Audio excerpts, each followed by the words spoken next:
Hi, my name is Chandra, and I am making a classic summer dinner of ribs, potato salad, and coleslaw. And I thought I would take you along for it. When I make something that feels very summery, maybe I'll film it this year and put it up. So ribs are super easy, especially if the rib rub is already made. I just have a dry rub here. I look this up every time I make it. I don't have a certain one that I use, but they typically use some sort of sweetener. I often try to use coconut sugar, but brown sugar would also work.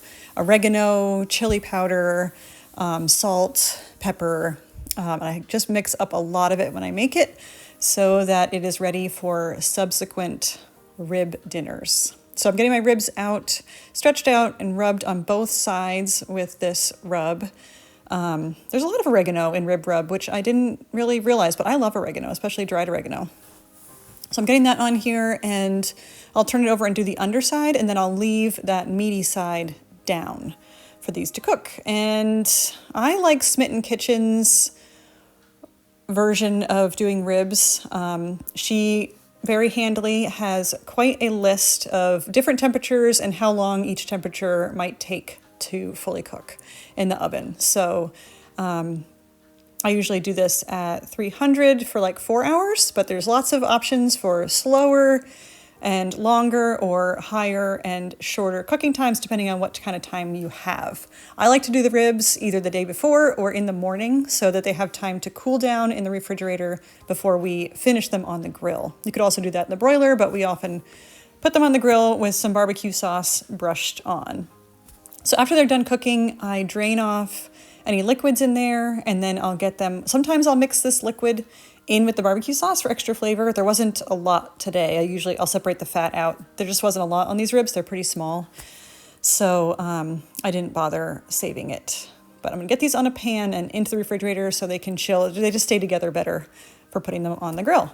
Now I'm getting potatoes cut up and put into water that I will boil these. They're just bite-sized pieces, and I'll boil them until they're tender and mix in all of my herbs and mayonnaise and mustard. And this is another thing where I just kind of do what I have with what ingredients. The only constants being mayonnaise, mustard, and salt.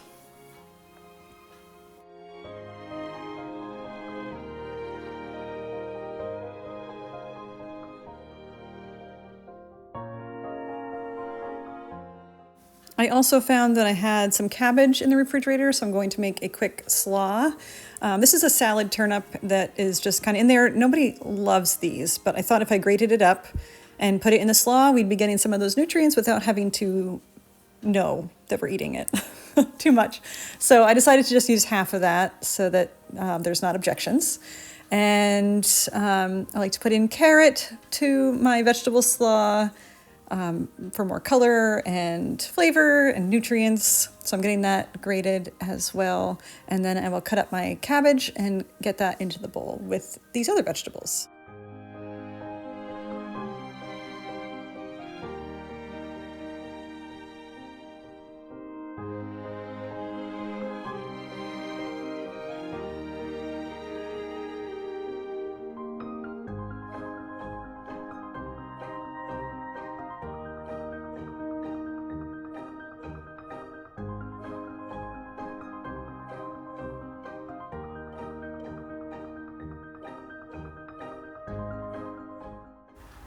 Parsley is coming in from the garden now, so I'm chopping up parsley to put in. This recipe is very loosely based on Ina Garten's vegetable coleslaw, which if you follow me, you know I love her recipes.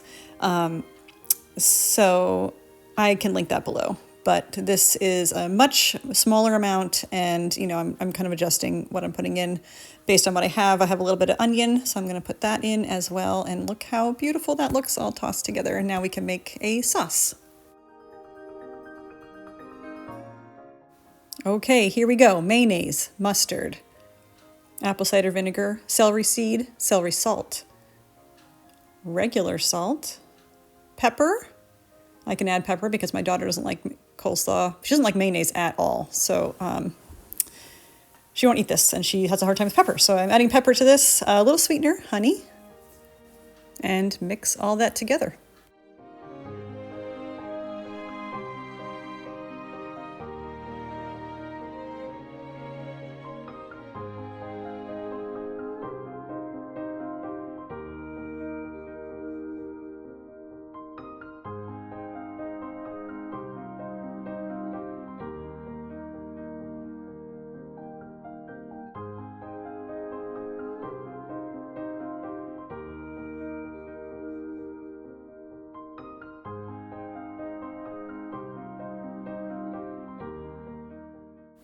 I was able to go out to my garden for the herbs for this salad. I have parsley, I have dill, and I have tarragon.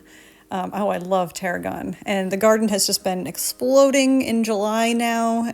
June feels like nothing's ever going to grow, and now it's just getting huge, and I'll have to do another garden tour soon because everything has changed since my last garden tour.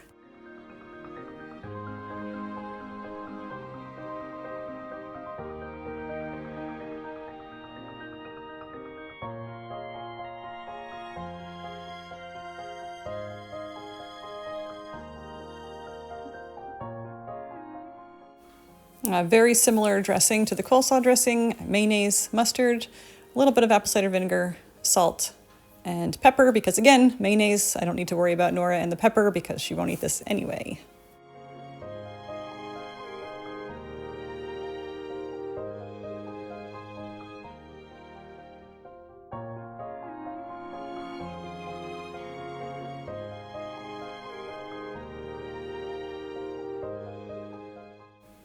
Thank you for watching.